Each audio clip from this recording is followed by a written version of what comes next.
ยค่ะไม่ค่ะเคยค่ะการไม่ซื่อสัตย์ค่ะคือการคดโกงแล้วก็ไม่ซื่อตรงค่ะไม่รู้ค่ะคือการทุจริตค่ะก็เข้าใจว่าเป็นการโกงการทุจริตอะไรเงี้ยครับอย่างเช่นว่าเราไปติดต่ออะไรแล้วเราต้องการความรวดเร็วอะไรเงี้ยเราก็จะเอาเงินให้เขาเพื่ออำนวยความสะดวกให้กับเราการทุจริตคดโกงครับผมคิดว่าน่าจะไม่เร็วๆนี้ค่ะแต่คิดว่าอนาคตอาจจะหมดน่าจะยากครับคงไม่หมดนะฮะแต่ว่าจะทำให้น้อยลงคิดว่ามันน่าจะทำให้น้อยลงได้ก็ต้องเริ่มจากที่ตัวเราเองก่อนพยายามเป็นคนดีไม่โกงคนอื่นต่อไปเรื่อยๆครับก็จะต้องปลูกจิตสำนึกตั้งเอาไว้เด็กเนี่ยการคอร์รัปชันเป็นสิ่งที่ไม่ดีอ่ะ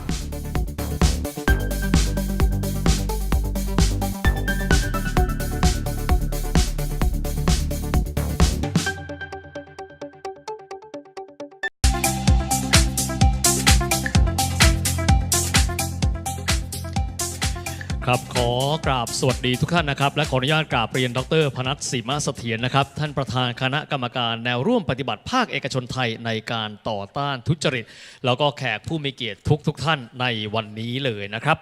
โดยในวันนี้ครับผมขอยินดีต้อนรับทุกท่านครับเข้าสู่การประชุมระดับชาติว่าด้วยเรื่องแนวร่วมการปฏิบัตินะครับภาคเอกชนไทยในการต่อต้านทุจริตซึ่งปีนี้จัดขึ้นเป็นครั้งที่ 9 แล้วในวันนี้นะครับและวันนี้ผมวิทย์สิทธิเวคินรู้สึกเป็นเกียรติเป็นอย่างยิ่งที่ได้รับหน้าที่เป็นผู้ดำเนินรายการการประชุมในวันนี้อีกด้วยนะครับ Well, good morning, ladies and gentlemen. Welcome to Thailand's 9th National Conference on Collective Action Against Corruption, Disrupting Correction.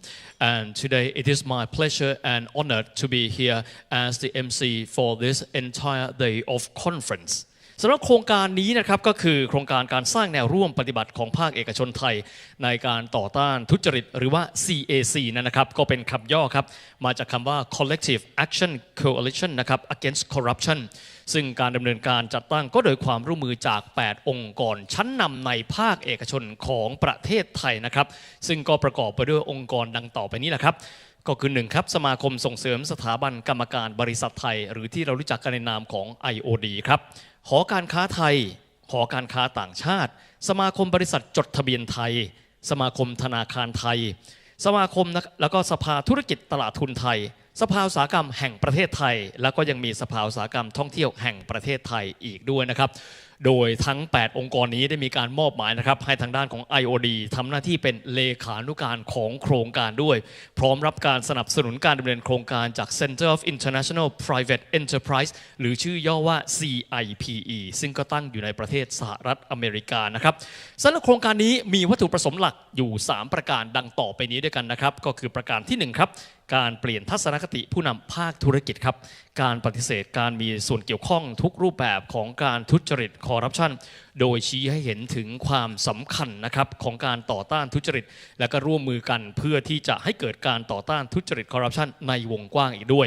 วัตถุประสงค์ที่2ครับก็คือการผลักดันให้ภาครัฐนั้นได้มีการปรับปรุงกระบวนการทำงานอย่างโปร่งใสครับแล้วก็การยอมรับการมีส่วนร่วมการตรวจสอบได้จากภาคเอกชนแล้วก็ภาคประชาสังคม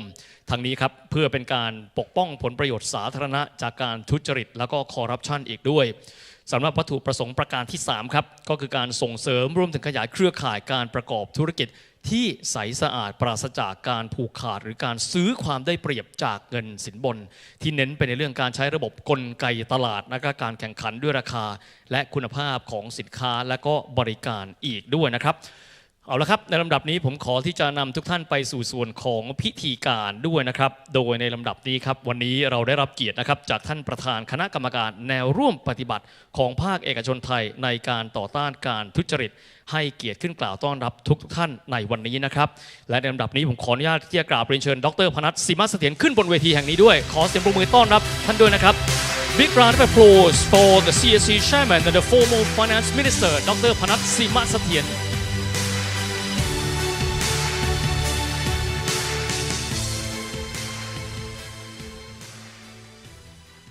Your Excellency, the Ambassador of the Republic of Finland, the Presidents of Nordic Chambers of Commerce, distinguished guests, ladies and gentlemen, on behalf of Thailand's private sector collective action against coalition or CAC, I'd like to take this opportunity to welcome you to the 9th National Conference on Collective Action Against Corruption under the title of Disrupting Corruption. We are truly honored by your presence here today. And I also would like to thank the President of the 4 Nordic Chambers of Commerce for signing a joint MOU this morning, pledging to support CAC. And now, in order to allow the majority of the audiences who are Thais to easily understand the content of my speech, I'd like to seek your kind consent for me to proceed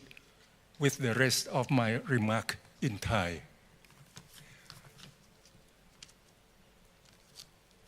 ท่านเอกอัครราชทูตฟินแลนด์ประจำประเทศไทยท่านประธาน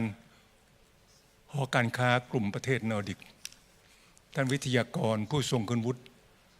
ท่านสื่อมวลชนและท่านผู้มีเกียรติทุกท่านครับในนามของคณะกรรมการในร่วมปฏิบัติภาคเอกชนไทยในการต่อต้านการทุจริตหรือ CAC ผมมีความยินดีขอต้อนรับทุกท่านเข้าสู่งานสัมมนาประจำปีของ CAC ซึ่งการจัดขึ้นในวันนี้เราได้จัดต่อเนื่องมาเป็นประจำปีครั้งนี้เป็นครั้งที่9ครับสำหรับหัวข้อของการสัมมนาวันนี้ในชื่อว่า Disrupting Corruption นั้นต้องถือว่าเป็นเรื่องที่มีความน่าสนใจและเข้ากับยุคสมัยเป็นอันมากซึ่งสะท้อนให้เห็นว่าเรากำลังอยู่ในช่วงเวลาสำคัญของการสร้างประวัติศาสตร์ที่เปิดโอกาสให้เราสามารถแก้ไขปัญหาคอร์รัปชันในรูปแบบที่ไม่เคยมีมาก่อนได้เพราะในยุคนี้เป็นยุคที่เทคโนโลยีได้พัฒนาไปอย่างรวดเร็วส่งผลให้เกิดการเปลี่ยนแปลงระดับโครงสร้างในแทบทุกวงการสิ่งที่อยู่เบื้องหลังการเปลี่ยนแปลงที่เกิดขึ้นนี้มีศัพท์ใหม่เป็นคำเรียกขานที่เข้าใจกันทั่วไปว่า disruption ทั้งวิถีชีวิตของเราหรือทุกสิ่งทุกอย่างรอบตัวเราไม่ว่าจะมองในแง่มุมไหนนะครับก็ล้วนแต่ถูกผลกระทบจาก disruption ไปแทบทั้งหมดทั้งสิ้นนะครับโดยที่เราอาจจะรู้ตัวบ้างไม่รู้ตัวบ้างเช่นรูปแบบของการเลือกการจับจ่ายซื้อหาสินค้าบริการที่เปลี่ยนจากระบบ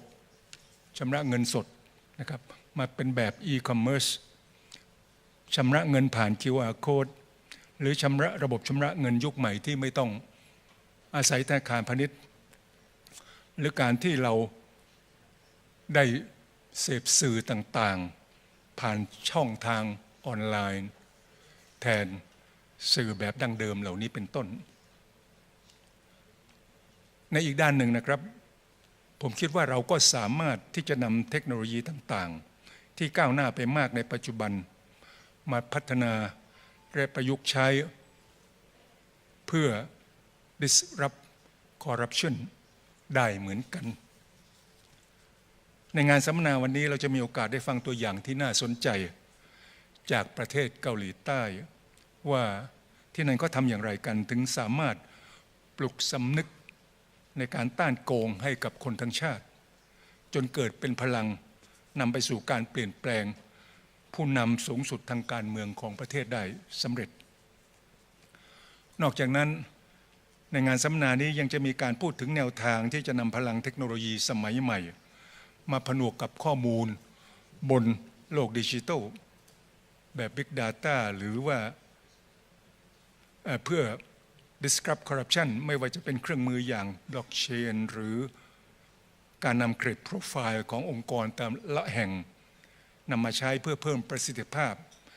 และความโปร่งใสในการจัดซื้อจัดจ้างภาครัฐหรือการประยุกต์ระบบ social reporting เพื่อนำมาใช้กับการรายงานปัญหาทุจริต corruption และการใช้เทคโนโลยีดิจิทัล เพื่อตรวจหาความขัดแย้งของผลประโยชน์ของผู้กำหนดนโยบายเป็นต้นท่านผู้มีเกียรติครับปัญหาทุจริตคอร์รัปชันนั้นได้ฝังรากลึกและอยู่คู่กับสังคมไทยมายาวนานในอดีตนะครับความพยายามแก้ไขปัญหาเรื้อรังนี้ต้องทำกันแบบมองแทบไม่เห็นหนทางหรืออนาคตเลยแต่ปัจจุบันโดยเทคโนโลยีและ Big Data ผมคิดว่าจะช่วยสามารถทำให้การต่อสู้กับปัญหาคอร์รัปชันของเรามีความหวังมากขึ้นเมื่อมาดูการพัฒนาโครงการ CAC นับตั้งแต่เราเริ่มโครงการมาเมื่อปี 2553 เราจะเห็นได้ว่าปัจจุบัน CAC ได้กลายมาเป็นแพลตฟอร์มที่สำคัญของภาคธุรกิจไทยซึ่งเป็นเวทีให้บริษัทเอกชนไทยที่มีเจตนารมณ์ชัดเจนที่จะประกอบธุรกิจอย่างโปร่งใสปฏิเสธการคอร์รัปชันปราศจากการรับจ่ายสินบนให้ธุรกิจเหล่านั้นได้สามารถแสดงตัวให้เป็นที่ประจักษ์แก่สังคมได้ในปัจจุบันผมมีความยินดีจะเรียนให้ทราบว่ามีบริษัทที่เข้าร่วมประกาศเจตนารมณ์แล้วจำนวน921บริษัทและในจำนวนนี้มี332บริษัทที่ได้ผ่านกระบวนการรับรองจากคณะกรรมการ CAC ว่ามีการกำหนดนโยบายแนวปฏิบัติรวมถึงมีระบบควบคุมภายในองค์กรเพื่อป้องกันการทุจริตครบถ้วนตามเกณฑ์ที่ CAC กำหนดการที่บริษัทต่างๆในภาคเอกชนได้ให้ความสำคัญกับการกำหนดกลไกป้องกันการทุจริตตามกระบวนการรับรองของ CAC นั้นถือเป็นเรื่องที่มีความหมายอย่างมากในการแก้ปัญหาการทุจริตคอร์รัปชันของประเทศเราเพราะในเมื่อบริษัทภาคเอกชนซึ่งอยู่ในด้านอุปทานของสมการคอร์รัปชันมีระบบควบคุมที่มีประสิทธิภาพในการป้องกันการจ่ายสินบนแล้วก็จะช่วยลดความเสี่ยงของปัญหาการทุจริตคอร์รัปชันในประเทศลงตามไปด้วยสำหรับมาตรฐานการรับรองและความสำเร็จของ CAC ในการขยายเครือข่ายธุรกิจใสสะอาดไม่เพียงแต่จะได้รับการยอมรับจากภาคเอกชนและภาครัฐของเราเท่านั้นนะครับแต่เรายังได้รับการยอมรับอย่างกว้างขวางในระดับสากลด้วยเพราะว่ามีประเทศต่างๆหลายประเทศที่สนใจเช่นอินเดียอินโดนีเซียตุรกีภูฏานได้ติดต่อเข้ามาเพื่อขอให้ CAC ได้ช่วยแนะนำหรือช่วยเป็นพี่เลี้ยงในการจัดตั้ง Collective Action เพื่อพัฒนาการมีส่วนร่วมภาคเอกชนในการต่อต้านการทุจริตคอร์รัปชันตามแนวทางของ CAC ในประเทศเหล่านั้นด้วยหรือแม้กระทั่งมหาวิทยาลัยชั้นนำระดับโลกอย่างมหาวิทยาลัยสแตนฟอร์ดในสหรัฐก็ยังให้ความสนใจโครงการ CAC ของเรานะครับโดยสแตนฟอร์ดได้ส่งทีมงานพัฒนาหลักสูตรเดินทางมาประเทศไทยมาสัมภาษณ์บุคคลที่เกี่ยวข้องกับโครงการ CAC หลายๆคนและก็นำแนวความคิดนั้นไปจัดทำเป็นกรณีศึกษาสำหรับใช้ในการเรียนการสอนและในปัจจุบันกรณีศึกษาของ CAC เหล่านั้นสแตนฟอร์ดก็ได้ทำสำเร็จเรียบร้อยไปแล้วเมื่อต้นปีนี้ท่านผู้มีเกียรติครับความสำเร็จและความก้าวหน้าของ CAC ในช่วง8 ปีที่ผ่านมาผมต้องขอยกเครดิตให้กับความทุ่มเทของดร.บัณฑิตนิทธาวรอดีตกรรมการผู้อำนวยการสถาบันกรรมการบริษัทไทยหรือ IOD ซึ่งได้ปฏิบัติหน้าที่เป็นกรรมการเลขานุการของ CAC อย่างเต็มกำลังความสามารถโดยตลอดมาด้วยดีดร.บัณฑิตได้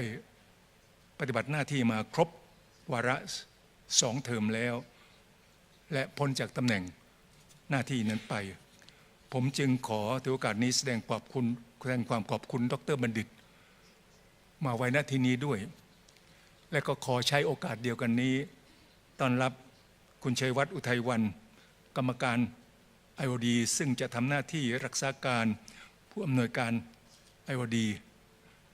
และจะได้เข้ามารับผิดชอบในฐานะกรรมการเลขานุการของ CAC ช่วยขับเคลื่อนโครงการ CAC ในช่วงเปลี่ยนผ่านนี้ด้วย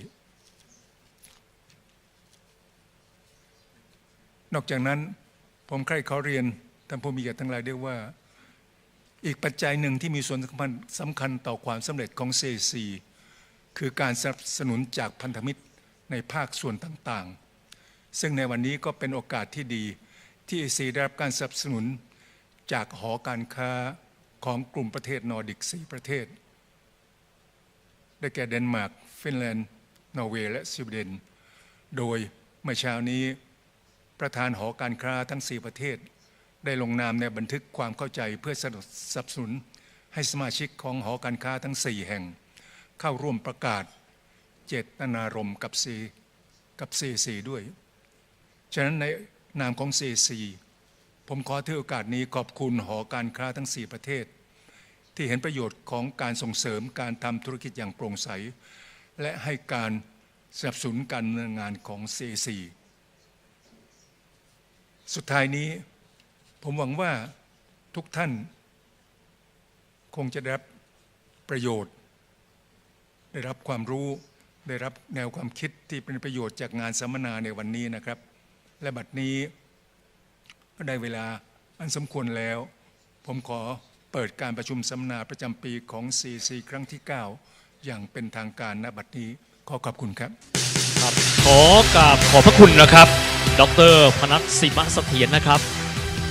Well, a big round of applause for such an impactful introductory and opening remarks by the CAC Chairman and the former Finance Minister Dr. พนัส สิมะเสถียรนะครับและอย่างที่ท่านได้เรียนไปแล้วนะครับว่าวันนี้ในการประชุมสัมมนาจะเต็มไปด้วยองค์ความรู้มากมายจากวิทยากรจากหลากหลายสาขาด้วยกันนะครับแต่ว่าก่อนที่เราจะไปรับฟังเนื้อหาต่างๆในวันนี้นะครับก่อนหน้าที่พวกเราทุกท่านจะเข้ามายังห้องแห่งนี้นะครับได้มีพิธีการลงนามใน MOU หรือว่าบันทึกความเข้าใจที่มีความสำคัญฉบับหนึ่งนะครับระหว่าง Nordic Chamber of Commerce และก็ CAC ในการให้การสนับสนุนให้สมาชิกของหอการค้าของ Nordic นั้นเข้าร่วมโครงการอีกด้วยนะครับ Well, before the conference started today, there were a very important MOU signing ceremony between the two sides, between the Nordic Chambers of Commerce and the CAC. และก็ในลำดับถัดไปนะครับผมอยากจะขอเรียนเชิญนะครับทางด้านของท่านประธานนะครับหอการค้าไทยนอร์เวย์เนี่ยนะครับขึ้นมาให้รายละเอียดเกี่ยวกับข้อตกลงในครั้งนี้ด้วยนะครับNow I would like to invite Ms. Aina Eidsvik, the President of Thai-Norwegian Chamber of Commerce. Please give a big warm welcome for her speech.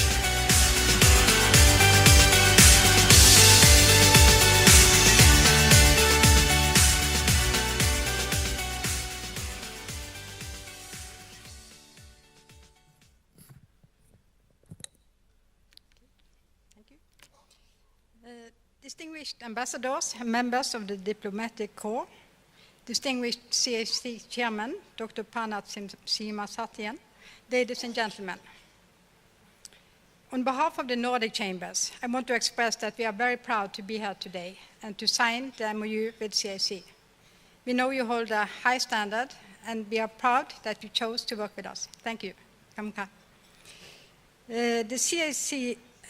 signed the MOU with the Thai-Norwegian Chamber of Commerce, the Danish Thai Chamber of Commerce, the Thai-Finnish Chamber of Commerce, and the Thai-Swedish Chamber of Commerce. Together, we call ourselves the Nordic Chambers. The MOU is a commitment from us to support the work CAC does. It is a commitment to promote anti-corruption practices in the Thai business sector. The Nordic Chambers have been looking for a way to support anti-corruption efforts in Thailand, and we were very positive when CAC reached out to us. The Nordic Chambers believe that for anti-corruption work to take effect, it is necessary to both implement and enforce laws and procedures. But laws and procedures alone is not enough. It is critical that clean conduct becomes a part of the culture, both in the country and in the businesses that operate here. The Nordic chambers can share experience and we can give support, but only Thai people can change Thai culture. It was therefore important for us that CAC is a Thai organization and it is run by Thai people who want to do what is best for their country.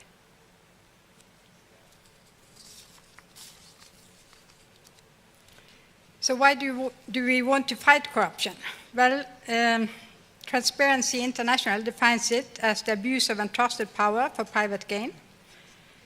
Corrupt officials does not think about what's best for the country. They think about what's best for themselves, and often at the expense of others. Corruption also allows those who are rich to do as they like, and it leads to more inequality. It undermines the political system as laws are not enforced as intended. When someone offers a bribe and when someone accepts a bribe, they have both crossed the line,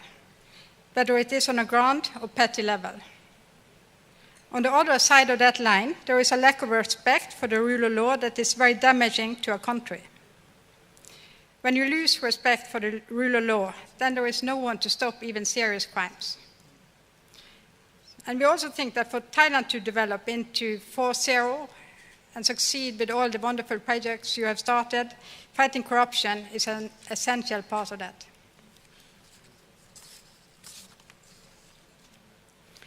So what will we do to contribute to fighting corruption as Nordic chambers? We believe that education is a good way to abolish corruption. We will educate ourselves and our members about corruption and about how to prevent it. We plan to set up workshops in how to do the CAC certification, and we will encourage as many as possible of them to do that. We will also encourage them to make it a part of their business culture to not be corrupt. They should have the attitude that we don't do this. We will continue to take a clear stance against corruption. And then a little bit about what we think the Thai government can do to fight corruption. They have started several things already, which we like and which we think is good. One thing is the Guillotine Project, where they plan to abolish thousands of laws that are not needed and often not enforced. We recommend that they uphold and improve on the Licensing Act to ensure transparent requirements. We also recommend independent appeal committees in many sectors, including tax and customs. And last but not least, we recommend that the next generation is educated, the children. A deep cultural change needs to include the young people.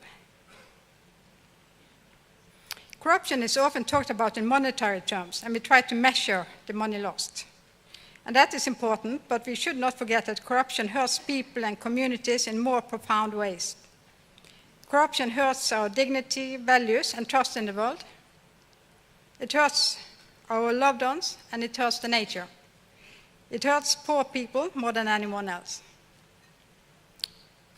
Let us do what we can to stop it. Thank you.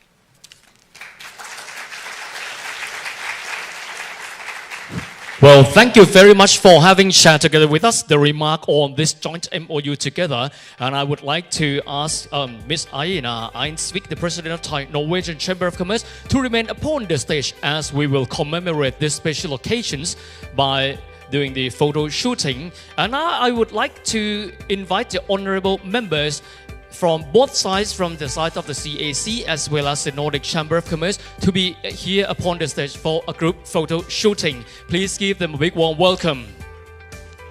และลำดับนี้นะครับขออนุญาตกราบเรียนเชิญนะครับผู้แทนของทั้งสองฝ่ายนะครับทั้งทางฝ่ายของ CAC นะครับและก็ทางฝ่ายของ Nordic Chamber of Commerce นะครับขึ้นมาถ่ายภาพร่วมกันบนเวทีด้วยนะครับ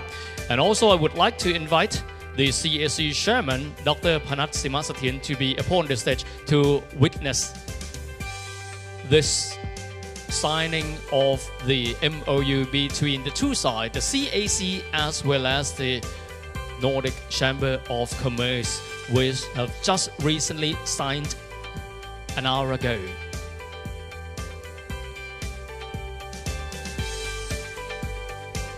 Well, the synergy between the two sides, the CAC as well as the Nordic Chamber of Commerce, is another significant progress to drive forward for the age of disrupting corruption.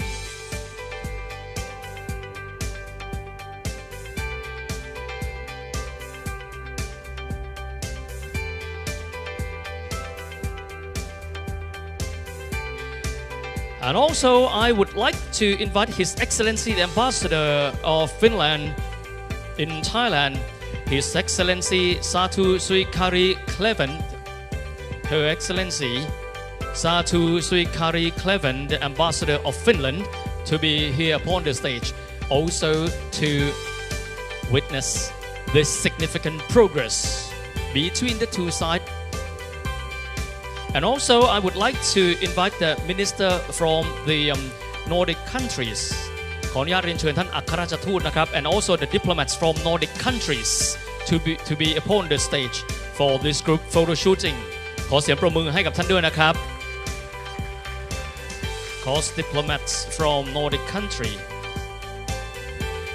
There are of course several shots to commemorate this joint MOU between the two sides.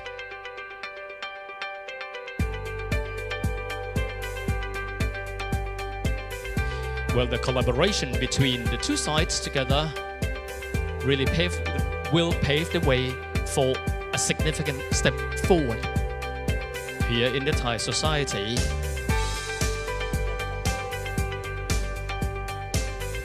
And last but not least, I would like to invite also the CAC Board of Directors as well as the management team on the stage for another group photo shooting. และในลำดับนี้ขออนุญาตที่จะเรียนเชิญนะครับทางด้านของท่านกรรมการนะครับของ CAC นะครับขึ้นมาบนเวทีเพื่อที่จะถ่ายภาพร่วมกันด้วยขออนุญาตกราบเรียนเชิญและขอเสียงปรบมือต้อนรับด้วยนะครับ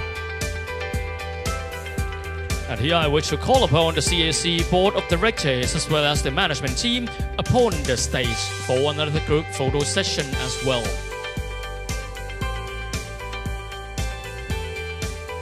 ขออนุญาตกราบเรียนเชิญด้วยนะครับขออนุญาตกราบเรียนเชิญด้วยครับ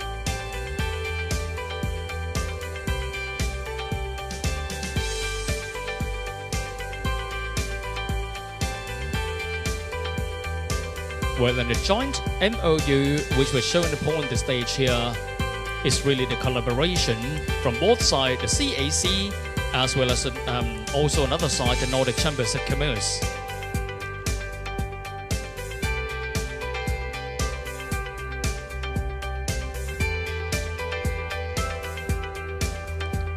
The collaboration of both sides is of course significant for the way forward for disrupting corruption.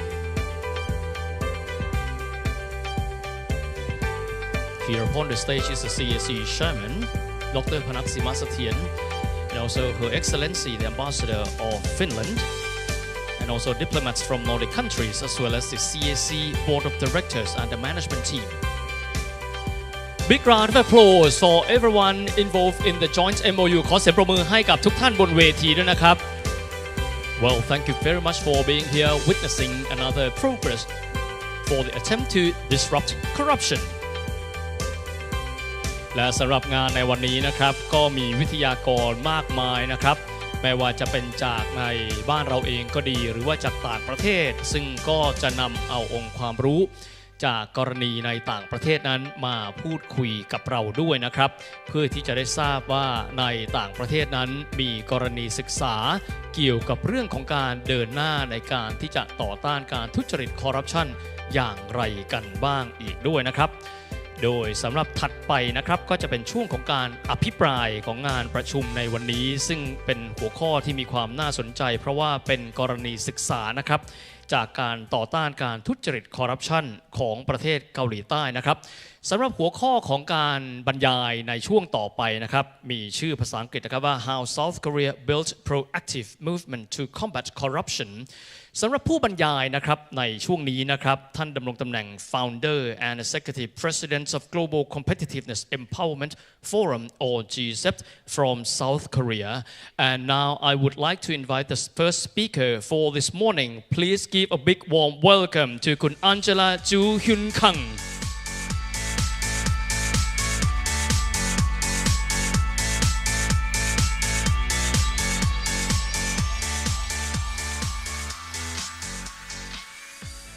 Hello, good morning.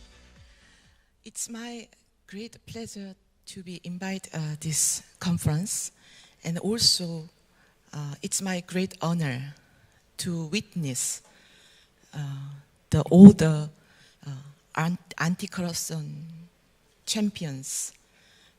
of Thailand, and then I was really impressed by that the CSC example has been benchmarked by other countries. So first of all, let me give my heartfelt congratulations for all change makers, and then I wish much more success for your future endeavor. As I was introduced by the MC, my name is Angela Joo-Hyun Kang. I'm the founder and then executive president of Global Competitiveness Empowerment Forum, namely GCEF, based in Seoul, South Korea. Today, I would like to share my field-based work about how South Korea has built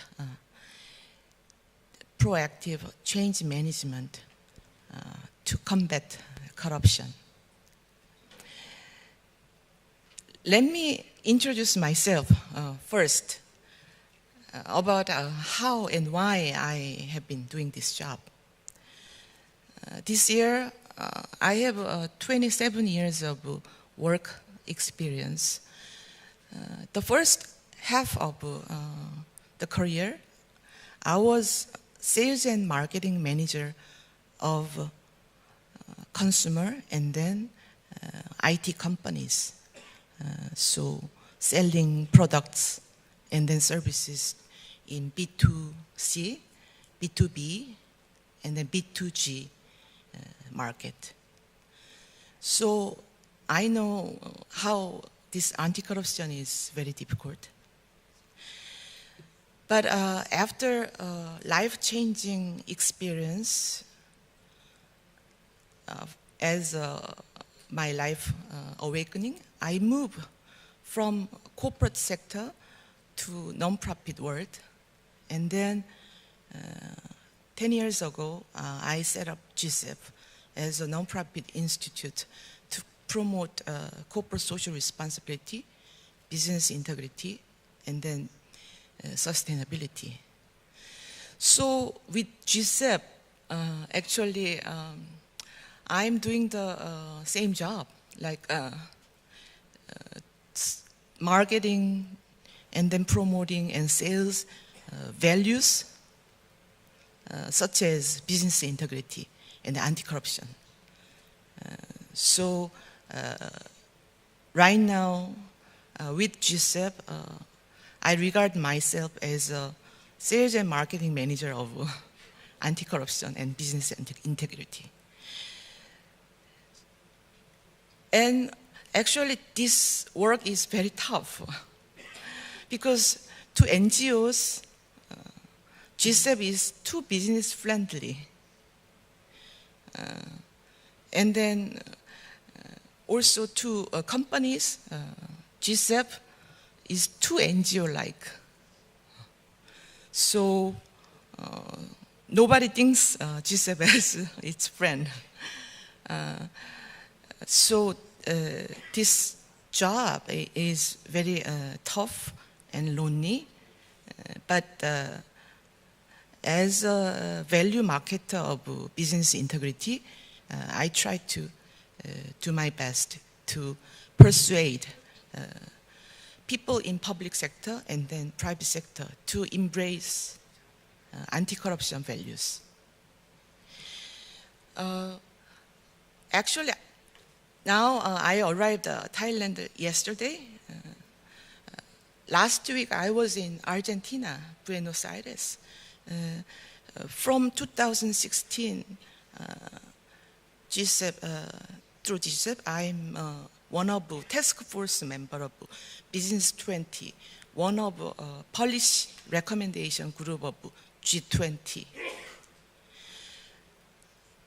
In policy engagement group of G20, there are 7 engagement groups like Women 20, Business 20, and then Civil Society 20, Labor 20, and so on. So the Civil Society 20, called C20, also have many NGO leaders, including anti-corruption. But in B20, also out of 8 task force members, there is integrity and then compliance task force group, which I'm one of member from Germany last year. In B20 anti-corruption compliance task force, one of policy recommendation is giving more incentives for the good behavior. Like, we saw the champion of companies with good behavior and good practice. They need more incentives. I mean, through GCEF for 10 years, I was so lucky to find companions for this lonely journey, and also comrade to combat anti-corruption battle, like-minded people who are really active and then leading example. So today I'm really pleased to meet many companion organization and then also frontiers, so that to strengthen my lonely and tough journey. And then I hope to, in the future, to collaborate more in this tough battle. But in order to win the battle, we need a critical mass, as many as people and as many leaders fight for corruption. But as you see this figure, the majority act depending on circumstances. So, for example, if your son or daughter's marriage, but when you get caught by policemen, and then the time is running, running, and then maybe many of people would give a small bribe to policemen so that to speed up, to go, not to be late for your son's or daughter's marriage ceremony. So, like this example, actually,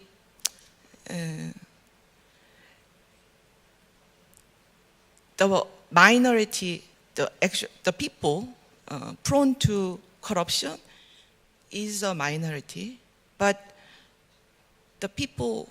prone to anti-corruption is also minority. So, like me, or like most of business people, act depending on circumstance. We need tools or drivers or incentives for positive change, for helping them to move into anti-corruption. So, as you know, corruption is like a big stone. It's too heavy to lift up,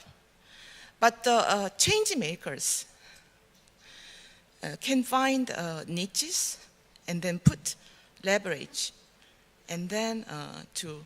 lift up the big stone, corruption. If there are as many as leverages, change makers, then the job would be easier.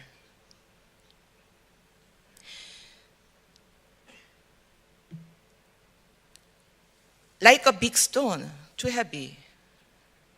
Corruption is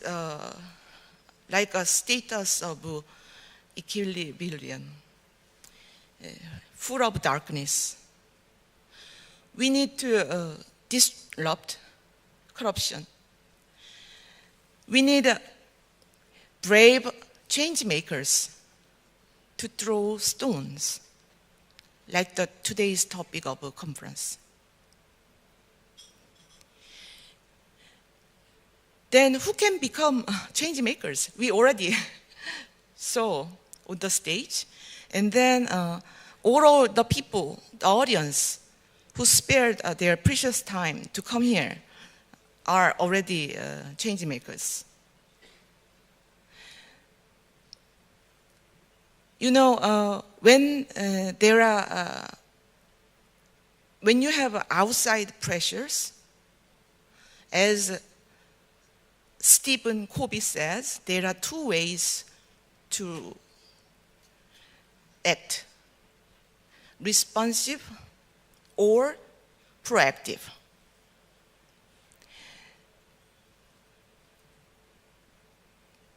Many business people, to them, change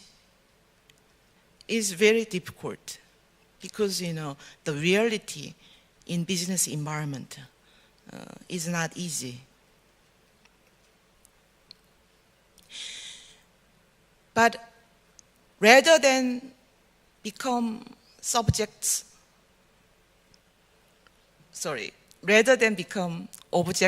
of change by external force, it's better to act first, proactively.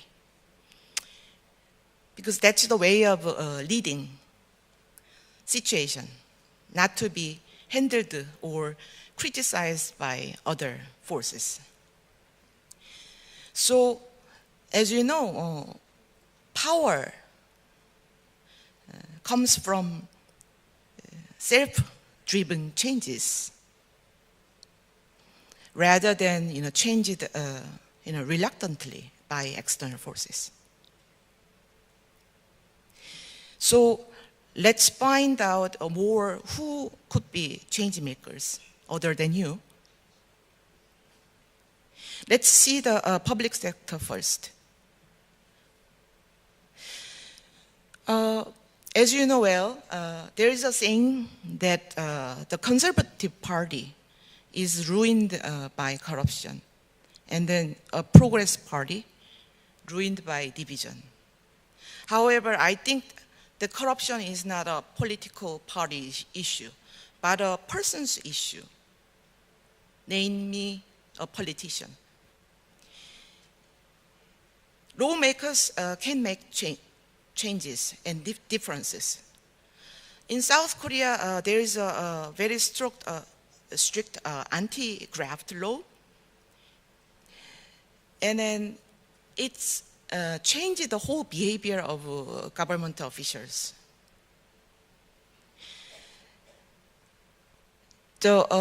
Last year, the anti-corruption body in South Korea called the Anti-Corruption and then Civil Rights Commission, ACRC, did a survey about how the public perception has been changed after the anti-graft law. The 89% of public said it helped the situation of corruption. So 9 out of 10 people favor the act. And also, business people also, 74% of business people think that the business environment has been improved because they don't have to give a bribe because it's illegal. And then actually it's same for the government officer. government official can say no as a good excuse due to this anti-graft law.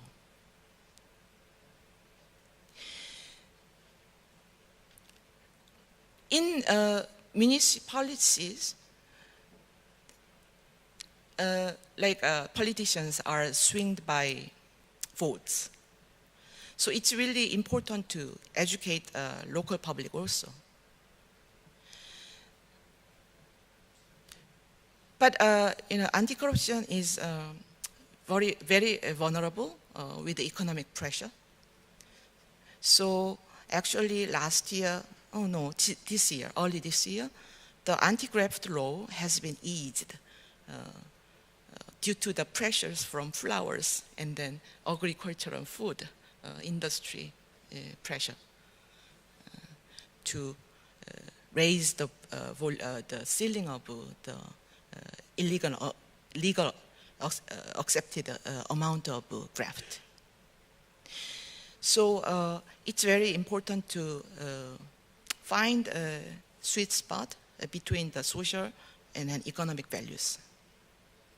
But still, it's important to set the right direction to the anti-corruption. I already talked about anti-corruption body. I heard that in Thailand also, the anti-corruption body's influence is really important. In South Korea, anti-corruption body evaluate annually state-owned enterprise and then also the government, ministries, and the government organizations, because they act really key role of public procurement. But they cannot evaluate private enterprise. So private sector, we need to see this proactive CSC style of leadership for self-driven changes. As we noticed from the diplomats community on the stage, Nordic countries, embassies, and then the foreign the embassy diplomatic community is very important, because a clean business environment bring more FDIs, especially clean money. Let's find out who are change makers in the private sector. When it comes to private sector, it's important to persuade CEOs or owners of the country. To them, moral imperative rather than moral imperative, practical imperative is very important. Because business people, as you know, I mean, business people are not idiots. Like,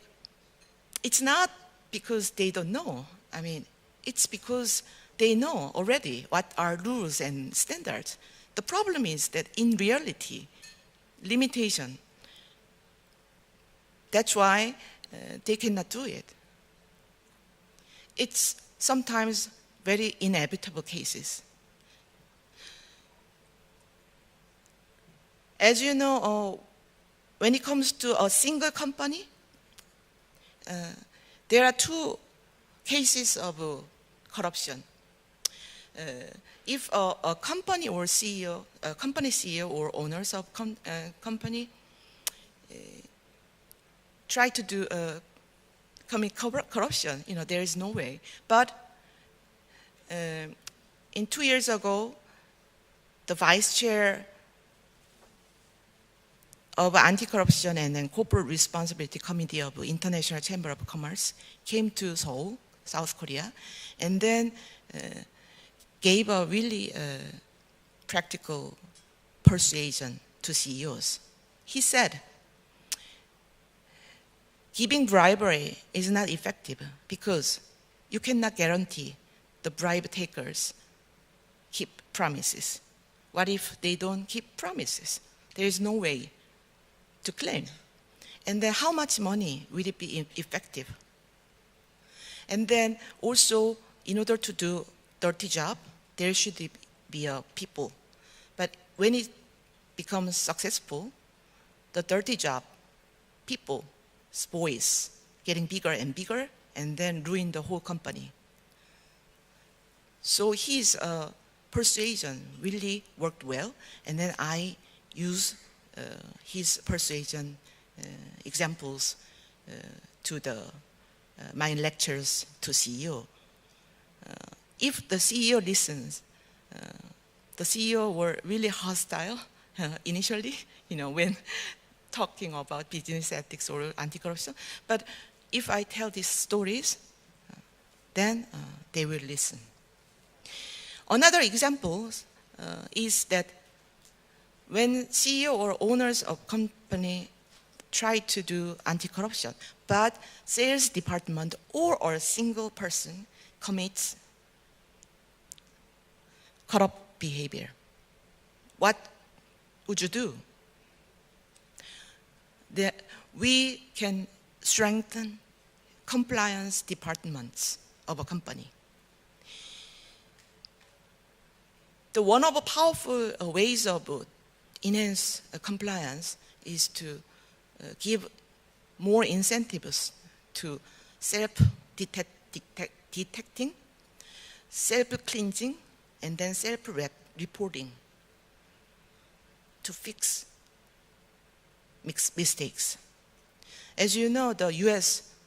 Foreign Corrupt Practice Act also adopts these incentive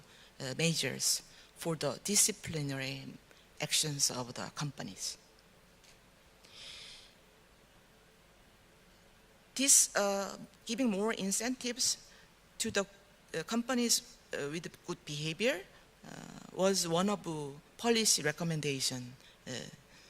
of B20 Germany last year and then B20 Argentina also this year. I hope that public sector could listen more.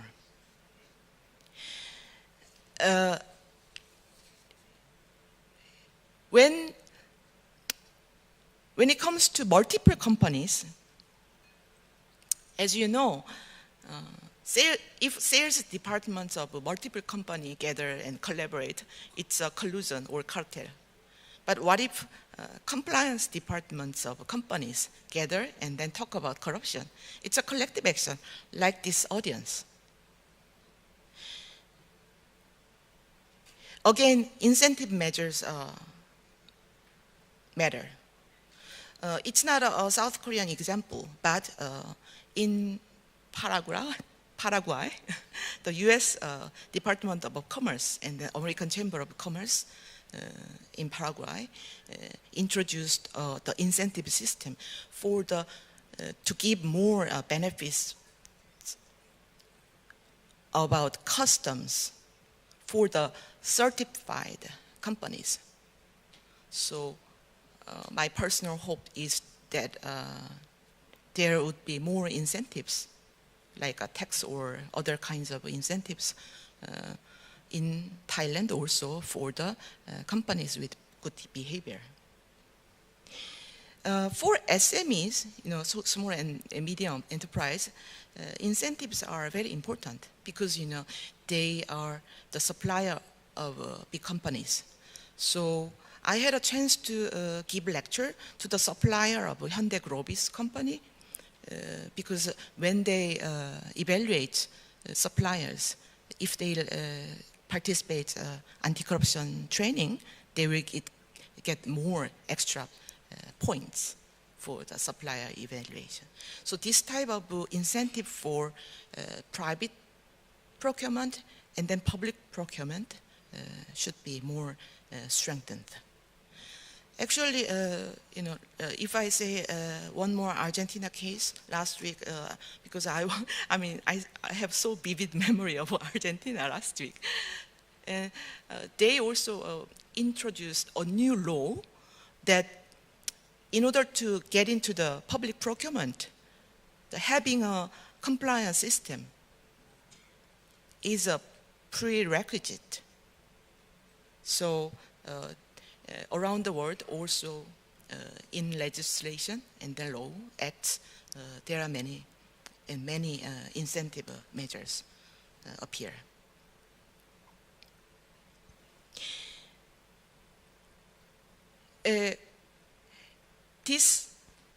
The collective action needs good intermediaries, catalysts, facilitator. So I feel that in Thailand there are so many good facilitators, like all the organization participating in CSC is really outstanding and exceptional. And then this kind of business association and sectoral association could really become change makers so that the changes could be replicated and disseminated. From now on, I would like to show some of a vivid example of GCEF has been initiated and implemented in past years. GCEF is a small organization with big ideas. So like a small organization like mine, what would you do if you would like to make a really big change or influence? I can find a big influential organization who could, which GCEF can have a benefit and collaborate each other. So in 2009, there was an international tender by the World Bank and then Siemens Integrity Initiative. And then to support international tender for collective action or education and training. At that time, in 2009, in South Korea, since there was a strong business-friendly culture, GCEF decided to apply for the education and training category. So I approached it to the Federation of Korean Industries, the biggest business association, and then they have the International Management Institute, training corporate employee and executives. So we won the tender, and then during 3 years, we trained university students. And then we were succeeded to combine 24 companies, especially compliance departments, and then help them train the future company staff with their own compliance cases. So in order to mobilize 24 countries, in order to make a right balance, sector or type, state-owned enterprise or private companies, we were able to combine many important companies. One of the very interesting outcome was that, as I said, this anti-corruption battle is very lonely, and then within company, compliance departments, compliance managers are really lonely people. I mean, they said to me, in our training of trainers that, oh, people in my company don't want to have lunches even with us because to them, audits or compliance departments are really kind of scary. So they found really good companions, even though they're competitors or other sectors. So building coalition among compliance departments really, I think, empower change makers in companies. So after success, GCEF entered another second journey. GCEF applied the second tender again but now with the UN Global Compact Korea Network. UN Global Compact Network is also a very good organization promoting anti-corruption, labor, human rights, and environment. And then after 3 years, we combined 230 companies of pledges for fair play, because I designed this project as a fair play club, because in sports, fair play is very important, and then in marketplace also, fair play in business activities is also very important. So this is a fair play ceremony in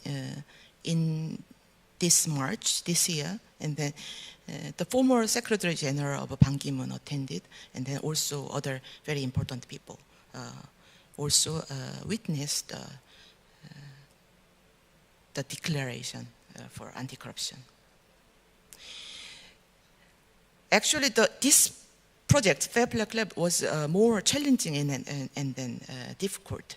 because it's hard to combine, like put public and then private sector, and then actually bridging, like for example, the Ministry of Trade, and then also sector association like railway or construction or medical device and the automobile. And then the second step also, we worked with the metropolitan government and then local chamber of commerce. And also the third year, the final year, we worked with the embassies and then also foreign chambers of commerce. Even though it was really difficult, but since we are doing good things, many people helped us, like a good referrer. So we were able to achieve our goals. Not only focusing industry, region, country, like the weaving the business ecosystem for clean business, or a jigsaw puzzle, if you prefer. Many international renowned speakers helped us by coming to South Korea. These are the peoples of Vice Chair of Anti-Corruption and Corporate Responsibility Committee of International Chamber of Commerce. So the gentleman in the right was the one that I mentioned, persuading CEOs with the practical imperatives, not moral imperatives, Mr. François Binquet. Also, in this year, the chair of OECD Working Group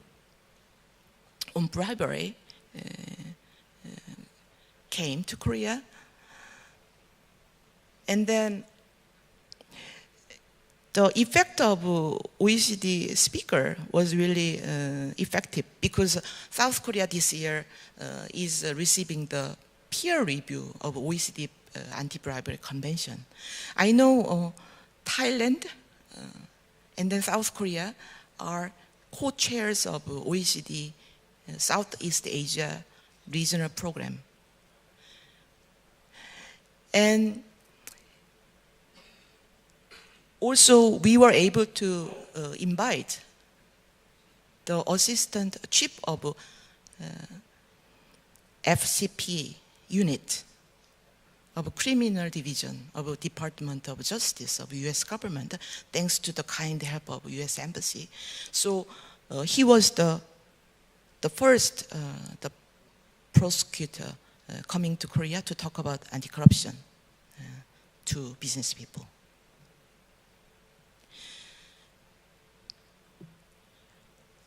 After the second journey, I become more kind of, adventurous. So somehow I met many like-minded people. For example, the international advisor of French International Contractor Association, and then also a former deputy minister of the Ministry of Land, Infrastructure and Transport of South Korean government. He was the former chairman, the man, the next to with me, of International Contractor Association of Korea, and then the man next in the right is a president of French International Contractor Association. Well, in South, so we signed the trilateral MOU this June, because in South Korea there is a new law for mandatory training for newly registered construction companies in South Korea. So the Ministry of Land, Infrastructure and then Transport commissioned to the 6 construction associations to do training, business ethic training, mandatory to business people. And the CEOs has to participate. And actually the law gave incentives also. So if the board of directors or CEO receive the training, if that company is in the penalty, the penalty days will be deducted so that the companies can be re-enter the public tender bidding more faster. So my personal hope is to disseminate this kind of multiple wins, both for business associations and then public sector and then construction companies into more other countries. Let me summarize what could be change drivers, tools for change makers. As we well know, legislation and then law enforcement, incentives, level playing field matters. Actually, I was really, by coming to here, Thailand, yesterday, I read more information, and then I was really impressed by the efforts and then support of Securities and Exchanges Commission of Thailand, and then also Thai Investor Association, how they help and support certified companies here in Thailand for giving more recognition and then more incentives. And then, as I told already, the good behavior should be rewarded more and more, so that these change makers, leading good example companies could be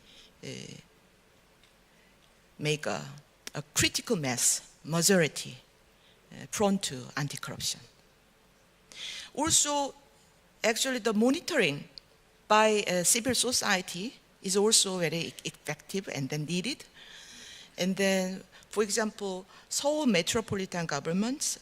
facilities, management corporations, work with the civil society for the third-party auditing, as a kind of mysterious, anonymous inspectors for the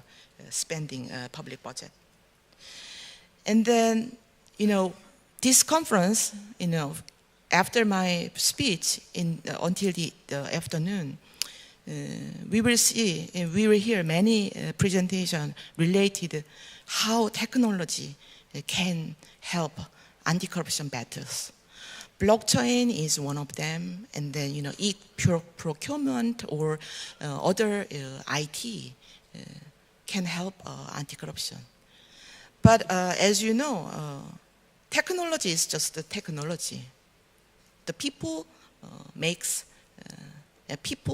is more important.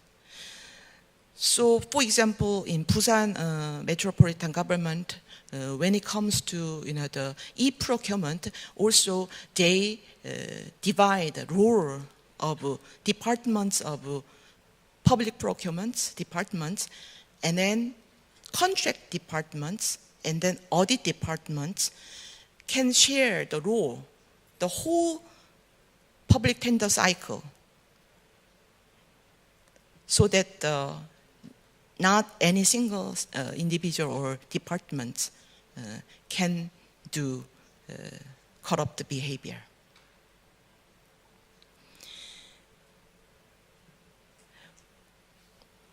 As a conclusion, whether you are working in public sector or private sector or civil society or academia, we need more change makers. You can become a change maker by disrupting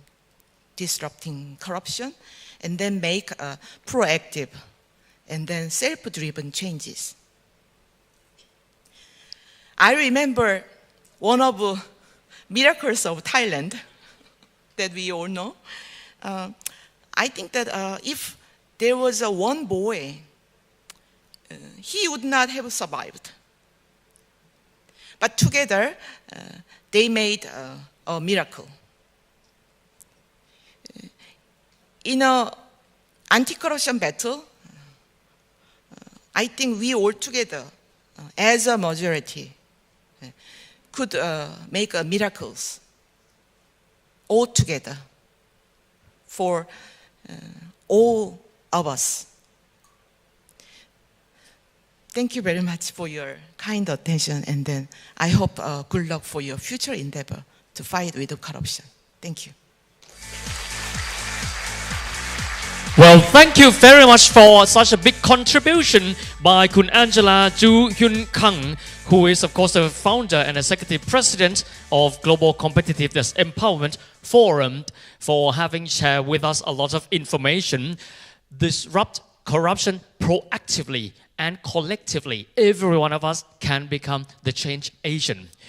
The momentum seems to have started, but of course the physical refreshment is of course needed by every one of us, and therefore now we prepare all the refreshments outside, and we will have 15 minutes break before we come back here to this room once again for another speeches and presentations contributing to the topic disrupting corruptions, and therefore we'll meet each other once more within the next 15 minutes. และในช่วงนี้นะครับเดี๋ยวเราจะพักนะครับเพื่อที่จะไปนะครับรับประทานของว่างนะครับผ่อนคลายอิริยาบถก่อนที่เราจะกลับมาเริ่มต้นกับช่วงต่อไปของงานประชุมในวันนี้นะครับอีก15นาทีแล้วเรากลับมาพบกันใหม่ครับขอบพระคุณมากครับ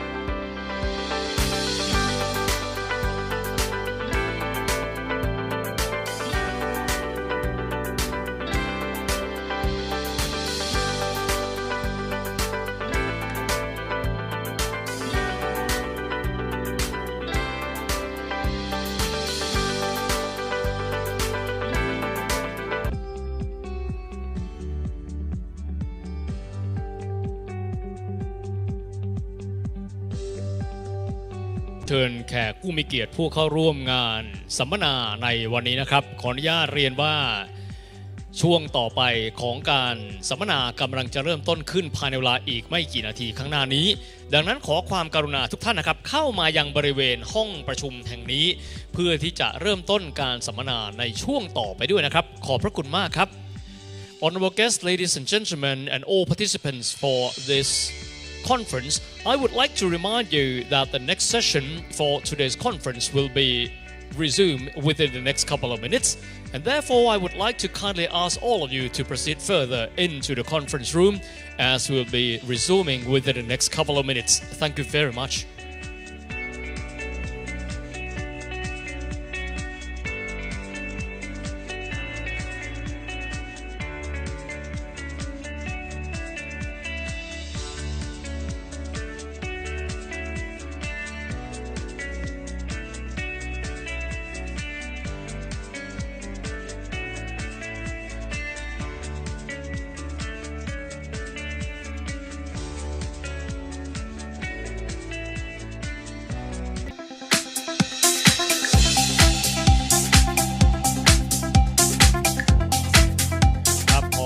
รียนแขกผู้มีเกียรติท่านนะครับแล้วก็ยินดีต้อนรับเข้าสู่ส่วนต่อมานะครับของการประชุมระดับชาติว่าในเรื่องของแนวร่วมการปฏิบัติภาคเอกชนไทยในการต่อต้านการทุจริตครั้งที่ 9 ด้วยนะครับก่อนที่จะเริ่มส่วนถัดไปขออนุญาตประชาสัมพันธ์สั้นๆนะครับจากการที่วันนี้เนี่ยมีการใช้ภาษาทั้งภาษาไทยและภาษาอังกฤษหากว่าท่านใดต้องการใช้บริการการแปลนะครับสามารถที่จะไปรับหูฟังนะครับที่บริเวณโต๊ะลงทะเบียนด้านหน้าของห้องสัมมนาแห่งนี้ได้ด้วยนะครับ And since this conference today is conducted bilingually, and therefore for those who might need the translation services, you can collect your headset, which will provide you the translation Thai English and into Thai from the registration desk outside the conference room. เอาละครับและในลำดับถัดมานะครับ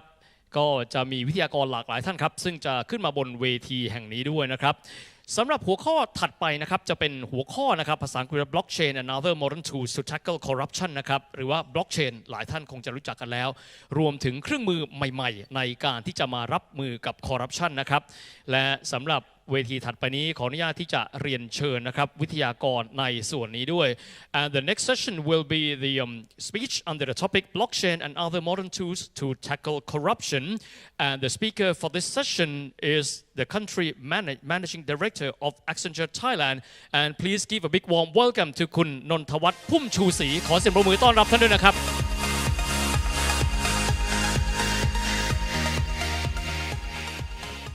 สวัสดีครับแขกผู้มีเกียรติทุกท่าน Thank you very much for having me today here on this stage. It's really an honor. I don't typically talk about blockchain or other technology in the context of anti-corruption or anything like this, but more of in the business context where we are focusing on things like increasing market share, reducing the cost, improving efficiency and productivity. But when we come to think about it, it's actually very relevant because when we think about how we increase productivity in the business world, what technology does, it's actually trying to see where we can apply technology and automation to kind of assist in the process in areas where typically it's being done by human. So by applying automation in the processes, we actually remove human judgment, remove a lot of papers in the process. So if you really look into that, the outcome of doing so is not only productivity, but also transparency as well. Because when we leave things up to human judgment, sometimes it's very difficult to understand why the decision is made, how it's made, what kind of data supporting that, such decision. But when we use technology or machine to do the job, right? Technology today, when we talk about, all the advanced technology in artificial intelligence, machine learning, when you look at the real application today, the technology that we really apply into those processes, we still have to train those machines. And the way we train machines, there must be specific rules, criteria for machines to make decisions. And that gives us a very good, transparent decision-making process, comparing to human judgment, which is sometimes very hard to understand why it's being decided that way. So that is one perspective of applying technology to increase transparency, right?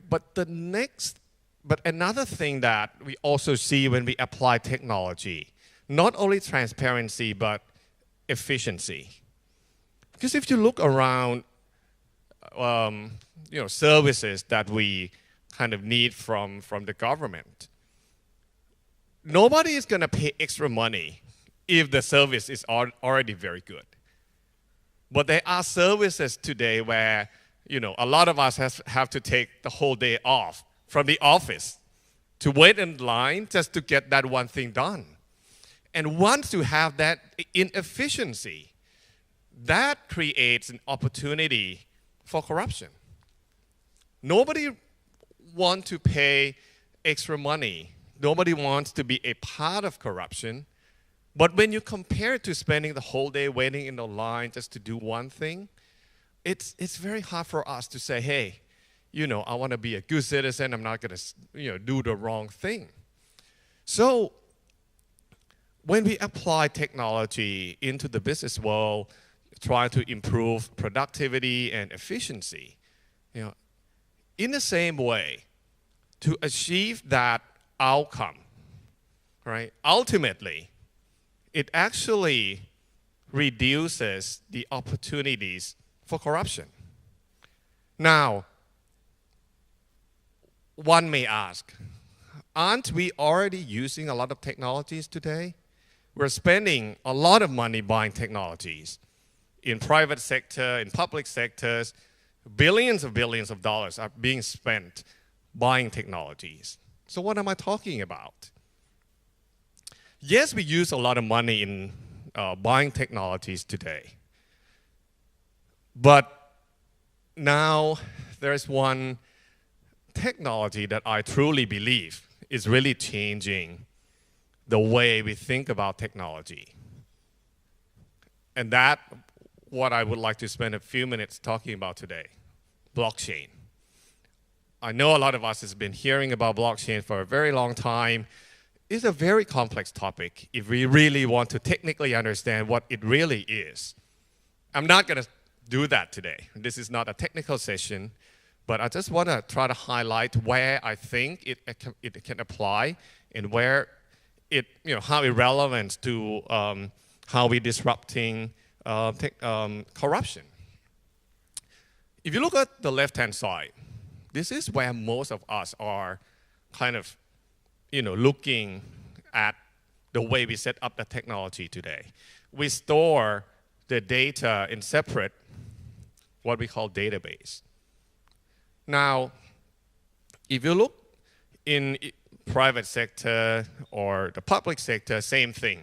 right? Each of the unit, department, organization, we tend to store our own data in our own premise. And in a lot of time, we store the exact same data, but we don't really store it in the same way. So for instance, as a citizen, you look around, I'm sure more than tens of government agencies have my personal data, my name, my address, date of birth, so on and so forth, right? But they store it in the different places. And the way we do things today, we have to kind of, reconcile between them. And this is where humans, paper, are part of the process. You go and try to do something to get any kind of service. In many cases, you have to fill up a form. And come to think about it, information that you actually fill into those forms are something that some government agencies already have. But a different agency asks you to fill that same information for them on paper so that they can key that into their system. And what they do is they actually key into that system, and somehow there's somebody behind the scene trying to reconcile between different systems across different departments or across different organizations. So that's a lot of inefficiency. It takes a lot of time. There is a room for errors and fraud. Because when you do things on paper with human judgment and human interactions, that's how errors and frauds and inefficiency happen. But if you look at the right-hand side, which kind of looks similar, but if you try to understand blockchain in a very kind of logical setup, it's the way we store the same data in one logical place, which is it's like a block in a chain. But physically, it's actually stored in multiple places. Coming back to the left-hand side, one thing I forgot to highlight is that while having a data in the different databases like this, there is one guy called system admin who has a full access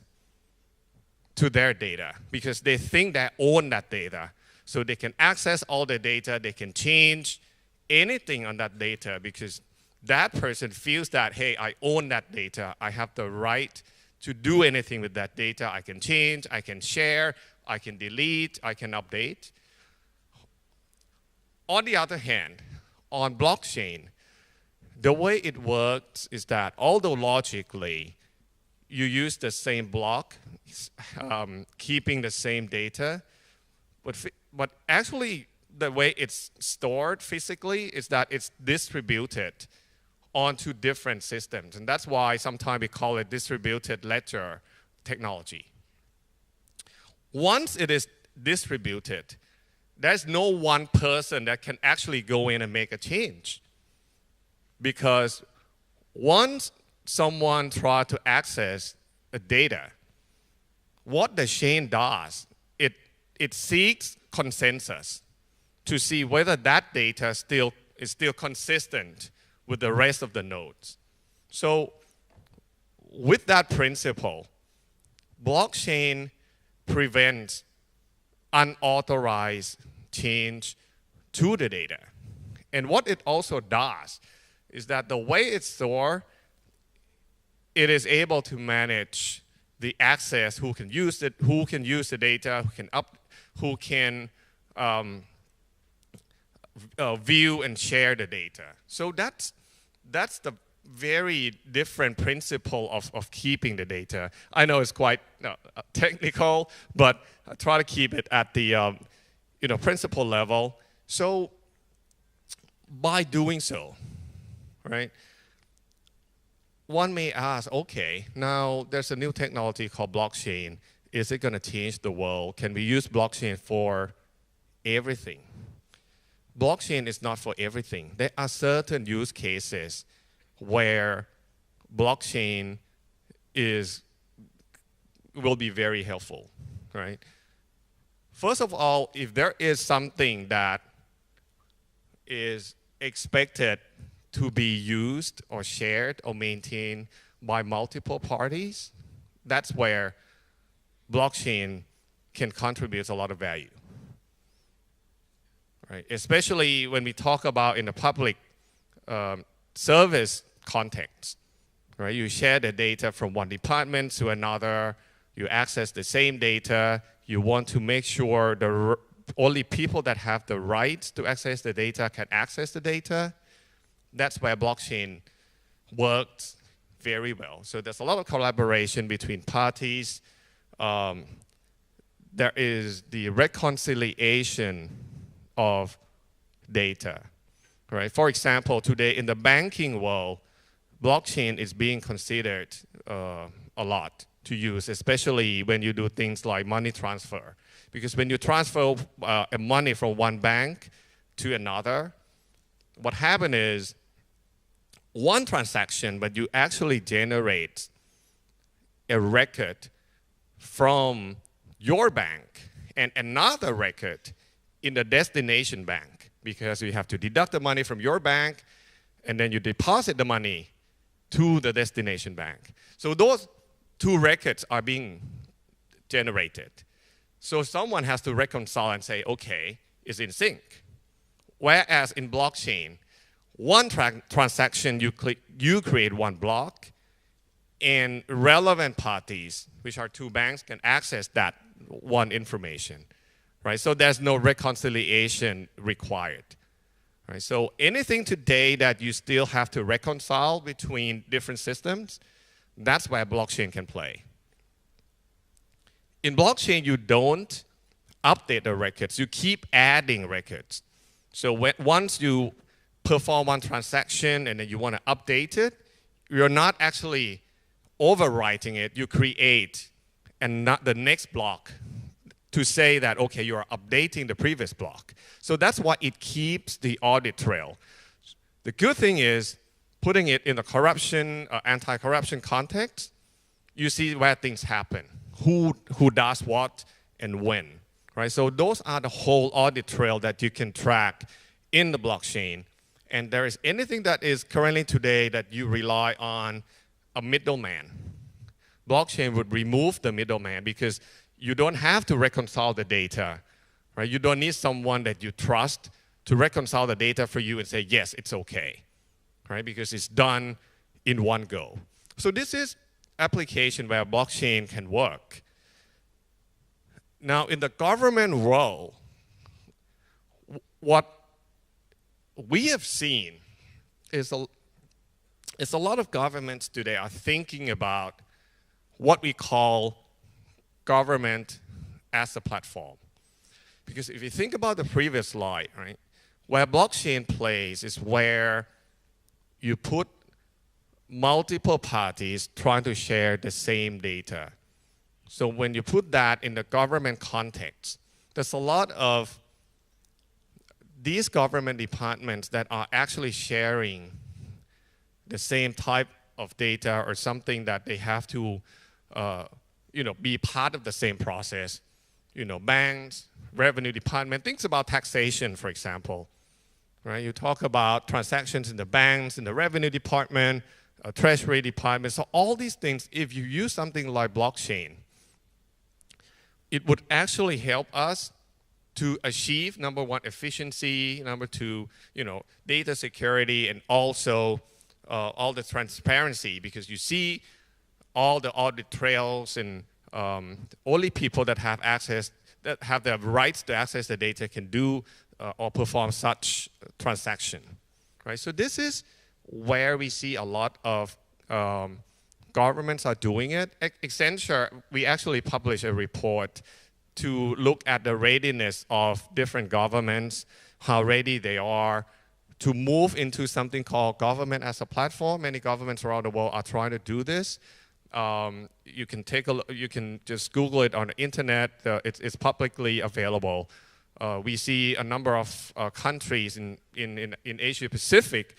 that actually make the top 10. Singapore obviously is on top of the list. We see UK in the second. I think Korea is in the top 10 as well. And we see people like Saudi Arabia as well. So they're doing very well. Now, to be specific, what are the use cases that people start doing? Because doing something like this is not like someone coming out to say, okay, now today I'm going to be government as a platform, but it must be a use case where you start piloting something like this. So this is one example,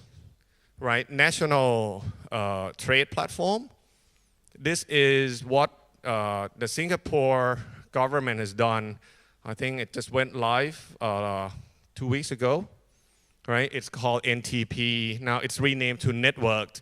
Trade Platform,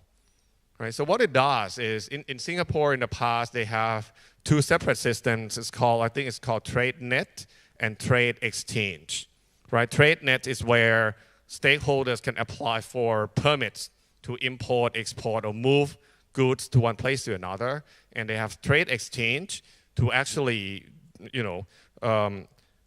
exchange electronic documents. So what the NTP does is actually replacing the two systems, putting everything on the blockchain and connecting all these relevant stakeholders together. So as you can see, right, it's not only government agencies, but all the relevant parties in the end-to-end trade process, right, including shippings, banks, of course customs and other agencies as well. And in addition to that, right, it allows people to